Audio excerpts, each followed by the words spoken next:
BPSC का result आ चुका है और लोगों में इतना हर्षोल्लास है कि लोग अपनी जो लोगों के सपने थे, लोग अपने सपनों की उड़ान भरने के लिए लोग तैयार हैं। लेकिन लोगों के सपने कैसे पूरे हो रहे हैं और लोग कितनी मेहनत कर रहे हैं, कितनी मशक्क़त कर रहे थे। और ख़ास करके लोग लड़कियों की बात करते हैं तो लड़कियां भी इस बार टॉप 10 में भी रही हैं और लड़कियां अपनी परचम आगे लहराने में बिहार में काफ़ी आगे रही हैं इस बार बीपीएससी में, और बच्चे भी रहे हैं। और मेरे साथ ऐसे ही बीपीएससी की रिजल्ट छात्रा लाई हुई हैं और ये लड़की हैं और इनके एक अपने सपने थे। ये अपने सपने बुन रही थी घर में बैठे बैठे, और सपनों की उड़ान और सपनों की पंख अब इनके पास आ चुकी है। अब ये अपना सपना खुद बुन सकती हैं और अपने सपनों की उड़ान भर सकती हैं, और ये साकार हुआ है बीपीएससी के रिज़ल्ट आने के बाद। इनके बारे में बहुत कुछ जानकारियाँ हैं मेरे पास, लेकिन मैं खुद से नहीं बताना चाहता हूँ, और इन्हीं के ज़ुबानी आप तक मैं कैसे ये तैयारी कर रही थी और कैसे बीपीएससी की रिज़ल्ट यानी बीपीएससी का जो एग्ज़ाम होता है क्रैक करने के पीछे जो मेहनत, जो मशक्क़त करनी पड़ती है एक छात्र को, और छात्र का जीवन कितना मेहनत से भरा और चुनौतियों से भरा, उसके बाद से इनका जो सपना होता है वो पूरा होता है, वो कैसे होता है। मेरे साथ में ज्योति है इस वक्त, और ज्योति बाबू वीर कुंवर सिंह की धरती से बिलोंग करती है।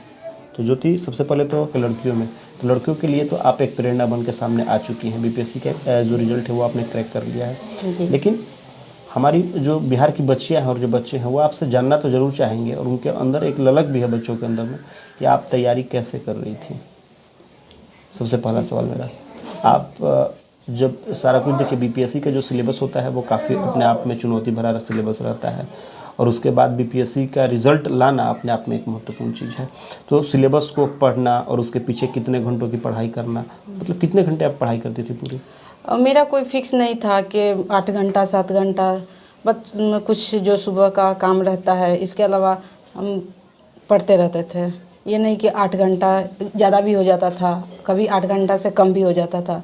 मेरा रूटीन नहीं था, लेकिन बस ये था कि पढ़ना है और कुछ टॉपिक था उतना, जैसे एक दिन का टारगेट हो वो पूरा करना था।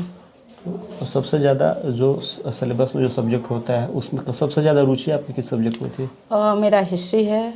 हिस्ट्री में मेरे को बहुत रुचि है। हिस्ट्री मेरा ऑप्शनल भी है, बहुत अच्छा लगता है। आप बाबू वीर कुंवर सिंह की धरती से बिलोंग करती हैं, तो इनका तो इतिहास काफ़ी है। हाँ, कोई एक ऐसा इतिहास जो यहाँ बाबू वीर कुंवर सिंह के बारे में आप जानती हो? तो यही 1857 की क्रांति में वो 80 साल के भी, फिर भी वो अपना मतलब उस समय 80 साल में आदमी अभी चल नहीं पाता है, लेकिन उस समय वो इतना साहस दिखाया है अंग्रेज़ों से लड़ने के लिए। पूछने का मकसद सिर्फ यही था। आपकी उम्र अभी कितनी हो रही है? मेरा 23 है। 23 जी।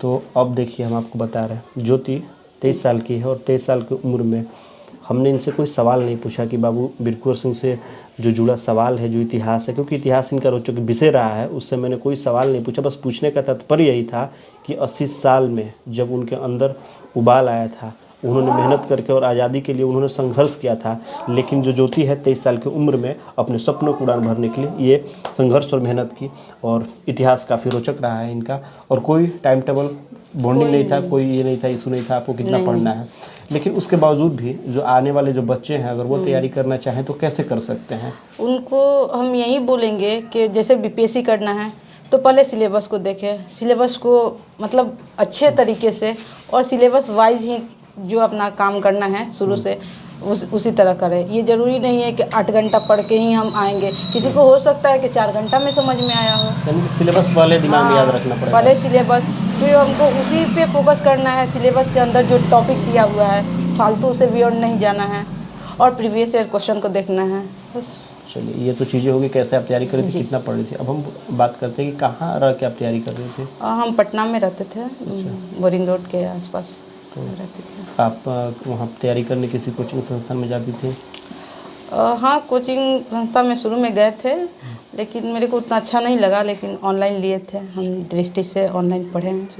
एक सवाल आपसे पूछ रहे हैं, दर्शक काफ़ी जानना भी चाह रहे थे कि बिहार की और ख़ास करके यहाँ की जनता कि ज्योति का स्कूलिंग लाइफ जो था वो कैसा था, स्कूलिंग ज्योति कहाँ से की हुई थी? क्योंकि देखिए 1 to 5 और 5 के बाद 10 और 10 के बाद 11 12 अपने आप में याद रहता है लोगों को, तो वो हमारे बताइए यहाँ के बिहार के लोगों के लिए और बच्चियों के लिए वो रहे कि आप कैसे पढ़ रही थी और कहाँ से स्कूलिंग की थी आप? मेरा शुरुआती पढ़ाई तो 1 से 5 यहीं गांव में ही हुआ है। फिर 6 में मेरा सिलेक्शन नवोदय विद्यालय में हुआ। वहाँ पे 10th तक पढ़ाई किया है। एवरेज स्टूडेंट, सब कुछ करते हुए खेलना, ये जरूरी नहीं कि पढ़ना ही। उस एज में जो भी मतलब खेलना हुआ, पढ़ना हुआ, पेंटिंग हुआ, सारा चीज़। ये नहीं था कि मतलब उस समय के हमको पढ़ना ही है, ऐसा नहीं। मतलब उस लाइफ को जीना है मेरे को, ये था। और अभी भी मेरा वही है कि जो भी जिस एज में या फिर जिस टाइम का 1 साल का है, जैसे बीपीएससी ही करना था, तो उसमें अच्छे से जी के अच्छे से मतलब इंटरेस्ट लेके पढ़े, बस यही था मेरा। लेकिन जब आप पढ़ती थी तो उस समय क्लास में रैंक कितना आता था आपका? रैंक मेरा 1 से 5 तक के बीच में रहता था। 10th क्लास में? क्योंकि 10th का रैंक तो सबको याद रहता हाँ, है। 10th में मेरा 9.8 CGPA है। सीबीएसई बोर्ड से जी। थे आप? तो इसीलिए हम बता रहे थे कि सीबीएसई बोर्ड से लड़के जाते हैं, लेकिन बिहार बोर्ड वाले जो इतिहास की बात करें तो इतिहास भूगोल उनका तो काफ़ी स्ट्रॉन्ग रहता है, लेकिन सीबीएसई वालों का तो हिस्ट्री काफ़ी वीक रहता है। वैसे में आप हिस्ट्री पे कैसे कमांड कर पाए? नहीं, मतलब शुरू से ही सीबीएसई बोर्ड रहा आपका? हाँ, 10th तक सीबीएसई था। और उसके बाद बिहार बोर्ड था, लेकिन इंग्लिश मीडियम, मतलब इंग्लिश ही था। हाँ, लेकिन उसमें जो सोशोलॉजी का सब्जेक्ट है वो हमारे यहाँ हिंदी में पढ़ाया जाता था नवोदय में, तो अच्छा से मतलब समझ आता था।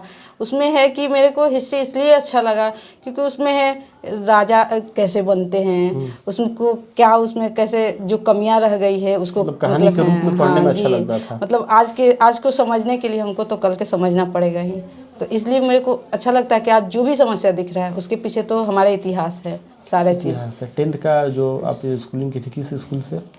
10th नवोदय विद्यालय भी यहाँ से। नवोदय विद्यालय भी यहाँ से। और 11 12 किस? बीडी कॉलेज भी यहाँ से। बीडी कॉलेज भी यहाँ से। जी। तो काफ़ी ये ग्रामीण क्षेत्र इलाका है, और वैसे में अपने सपनों को लेकर चलना कहीं ना कहीं एक बोझ के मुताबिक होता है। आज के युवा पीढ़ी की जब बात करें तो नहीं, ये आप कैसे लेते हैं ये पे डिपेंड करता है आपको, कि हम गांव में पढ़ रहे हैं, घर में पढ़ रहे हैं, कोई मैटर नहीं करता। अल्टीमेट तो एक ही है ना कि 12th पास करना है। कोई हो सकता है गांव के भी है, पहले थोड़ी है कि गांव के, ऐसे बहुत सारी लड़की है, बहुत सारे लड़के हैं गांव से निकाले हैं। आज की युवा पीढ़ी की अगर हम बात करें तो युवा पीढ़ी नशा की तरफ ज़्यादा लोग भाग रहे हैं, जी। चाहे लड़के हों चाहे लड़कियां हों। तो वैसे में उन लोगों को आप क्या संदेश देना चाहती हैं? नशा का हम यही कहना चाहते हैं, नशा क्या करना, अच्छे चीज़ों के लिए नशा करो। उससे तो अगर नशा 2 प्रकार का है ना। अब आप किस नशा की बात कर रहे हैं? हम अपने को बोल रहे हैं जैसे पढ़ाई लिखाई या फिर जो चीज़ का आप करना चाहते हैं उस चीज़ का नशा होना चाहिए, बाकी सब होता रहता है ये सब। चलिए, तो ज्योति काफ़ी अच्छी बात कही। आज की युवा पीढ़ी अगर नशा करती है तो वो किताबों का नशा करे, पढ़ने का नशा करे, लिखने का नशा करे। अगर इस नशा में अगर हमारे बिहार के साथ साथ अगर भारत की युवा पीढ़ी अगर इस नशा में भागेंगी, क्योंकि ज्योति की ज़ुबानी हम ये बात आप तक पहुंचा रहे थे। ये ज्योति फर्स्ट बार में ही इन्होंने बीपीएससी का एग्ज़ाम जो है क्रैक किया है। और अब हम ज्योति से ये भी जानना चाहेंगे, ज्योति आप जब ये सब चीज़ें जब सामने ओवरऑल आ गई हैं तो आपके परिवार वालों आसपास में काफ़ी खुशी का माहौल रहा होगा। तो वैसे में कैसा लग रहा है आप घर पे आके? बहुत अच्छा लग रहा है। ऐसा तो रोज़ सोचते थे कि मतलब हाँ, जब मेरा सिलेक्शन हो तो ऐसा ही हो, और आज हो रहा है तो बहुत खुशी है। तो इसके पीछे आप किसको मानते हैं? कहीं ना कहीं देखिए, हर सफलता के पीछे किसी का हाथ होता है, ऐसी कहावतें हैं। तो आप इस कहावत में अपने सफलता के पीछे किसका हाथ मानती हैं? हाँ, शुरुआत तो नाना को अपने देंगे, क्योंकि उन्होंने ही मतलब मेरे को आकलन किए, चाहे हम खुद आकलन किए, हम लोग मिलके ये किए थे कि बीपीएससी या यूपीएससी, मेरा अल्टीमेट गोल यूपीएससी है। अच्छा, इससे आगे और भी जा सकते हैं, लेकिन बीपीएससी की तैयारी अब यूपीएससी का करेंगे। यूपीएससी की तैयारी अब जी। करेंगे। और उसके बाद पापा का जो मेरे पे रिक्स लिए, मेरे पढ़ाए, और घर पे सब लोग। तो अब बीपीएससी में अब जॉब कीजिएगा, आप जाके जॉब के साथ साथ फिर पढ़ना, तो क्या हो मतलब पॉसिबिलिटी है कि हो पाएगा फिर? हाँ, जो सपने यूपीएससी के लिए आप देख रही हैं? जी, वो पूरा होगा। वो उसके लिए फिर मेहनत करना पड़ेगा जी, आपको। टाइम मैनेज करना एक तो होगा। एडमिनिस्ट्रेशन की नौकरी है, उसको निभाना है, फिर उसके बाद घर पे आके पढ़ना है। ये है चुनौती, लेकिन टाइम मैनेज करना होगा। अच्छा, शादी को लेकर क्या सोच रही हैं आप? अभी शादी नहीं, अभी यूपीएससी हो जाए, उसके बाद सोचा जाएगा। टोटल अपने परिवार में आप बड़ी हैं या छोटी? कितने भाई बहन हैं आप? हम 2 भाई 1 बहन हैं, बड़े हैं। आप सबसे बड़ी हैं? जी। तो चलिए, बड़ों पे तो काफ़ी ज़्यादा जिम्मेवारी होती है, क्योंकि देखिए गांव से आप बिलोंग करती हैं और शादी की बात को आपने टाल दिया, क्योंकि बड़ी आप हैं। अगर आपके पीछे जो लोग हैं वो लोग भी तैयारी कर रहे हैं, वो किस चीज़ की तैयारी कर रहे हैं? मेरे से छोटा मेरा भाई है, वो अभी जेई में है, जूनियर इंजीनियर है। अच्छा और मेरा छोटा भाई है, वो भी पढ़ रहा है। अच्छा। बहन? बहन नहीं, हम अकेले एक ही हैं। अकेले? जी। पिताजी कितने भाई हैं आपके? मेरे पापा 3 भाई हैं। अच्छा। पिताजी क्या जॉब करते थे आपका? पोस्ट ऑफिस में एजेंट हैं। अभी भी काम करते हैं? जी। माता जी? मम्मी नहीं आंगनबाड़ी में पढ़ाती हैं। आंगनबाड़ी में पढ़ाती हैं? तो आंगनबाड़ी में पढ़ाती हैं। आंगनबाड़ी को लेकर काफ़ी अभी देख ही रहे हैं कि धरना प्रदर्शन चल रहा था आंगनबाड़ी सेविकाओं का। जी। उसमें आपकी मम्मी भी भागीदारी हिस्सेदारी होगी उनकी? हाँ, उन लोग का जॉब है, उन लोग अपना करती नहीं, हैं। तो आप जब जॉब में जाइएगा तो ये चुनौती आप लोग के सामने आएगी, क्योंकि देखिए सबसे देखिए तीखा सवाल एक आपसे, क्योंकि अब आप जाइएगा, भ्रष्टाचार चरम पे चल रहा है, बिहार हो या कई ऐसे राज्य हो, हर विभाग में भ्रष्टाचार चल रहा है। उस पर कैसे लगाम लगाइएगा ज्योति? ये आपके लिए काफ़ी आने वाले, जब आप नौकरी पे जाइएगा, ज्वाइनिंग कीजिएगा, यही सबसे बड़ी चुनौती आपके सामने आएगी। हाँ, पहले वहाँ पे देखेंगे किस चीज़ में भ्रष्टाचार है, क्या है, पहले भ्रष्टाचार समझेंगे तो चरम तब। पे चल रहा है। हाँ, तो पहले हम बिना समझे जहाँ पे पोस्टिंग होगा वहाँ पे बिना समझे वहाँ पे कैसे हम अभी एक्शन ले। हो सकता है कि वहाँ पे नहीं हो, या हो सकता है ज़्यादा हो, या हो सकता है कुछ भी अजीम कर सकते हैं। आपका मतलब ये रहेगा एम की भ्रष्टाचार मुक्त रखना है, हाँ, जिस भी बिल्कुल। विभाग में रहेंगे आप। जी। चलिए, ये ज्योति थी। अब देखना ये दिलचस्प होगा, ज्योति चाहती हैं कि भ्रष्टाचार ना हो, जिस विभाग में जाएंगे देखेंगे अगर भ्रष्टाचार, क्योंकि देखिए बिहार में भ्रष्टाचार आप भी देख रहे हैं और बिहार की जनता भी जान रही है कि कोई भी किसी भी काम के लिए जाइए तो पैसा तो पहले देना पड़ता है। वैसे में ज्योति के सामने ये सबसे बड़ी चुनौती बिहार में होगी, क्योंकि बिहार में घूस और पैसा लेना ये चरम पे है। इसकी प्रकाष्ठा अंतिम समय ले रहा है बिहार में। वैसे में ज्योति इस चीज़ को अपने ऊपर चैलेंज के रूप में ले रही है, और ज्योति के पिता पोस्ट ऑफिस में एजेंट का काम वर्तमान में कर रहे हैं, और जो माता है वो आंगनबाड़ी में एक टीचर है, आंगनबाड़ी में एक सेविका है, वो पढ़ा भी रही है बच्चों को।